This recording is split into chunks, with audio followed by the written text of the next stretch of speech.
அதாவது தணிக்கை துறை என்பது ஒருதலை பட்சமாக செயல்படுகிறது. அதாவது ஒரு பக்கம் ஜனநாயகனுக்கு தடை, ஆமா. அதற்கு முட்டுக்கட்டை. இன்னொரு பக்கம் பராசக்தியில அவர்களுக்கு தேவையான சில விஷயங்களை மட்டும் விட்டிருக்காங்க. நீங்க காங்கிரஸ தானே கொச்சப்படுத்துறாங்க, இந்திரா காந்தியை தானே கொச்சப்படுத்துறாங்க. நம்ம சொல்ல வேண்டியதை இவங்க சொல்லியிருக்காங்கன்னு சொல்ற மாதிரி இருக்கு எனக்கு.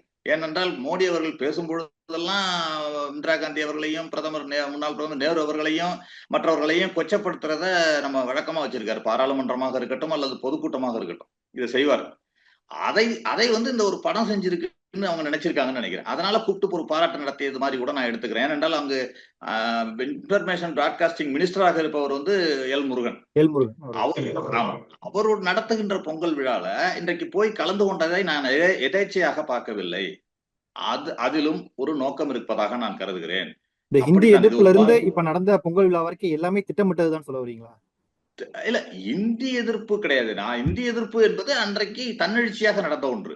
இல்ல, இப்ப இந்த படத்துல வச்சு சில காட்சிகள் சித்தரிக்கப்பட்டவை, சில காட்சிகள் உண்மையிலேயே சித்தரிக்கப்பட்டவை என்பது உள்நோக்கத்தோட தான் வைக்கப்பட்டிருக்கிறது. நீங்க ஏன் சித்தரிக்கணும்னு சொல்றேன். நீங்க வரலாற்றை எடுத்தா வரலாற்றா எடுங்க.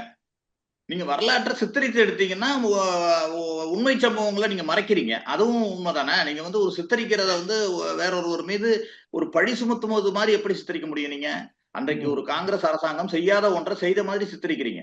அது எப்படி முடியும்?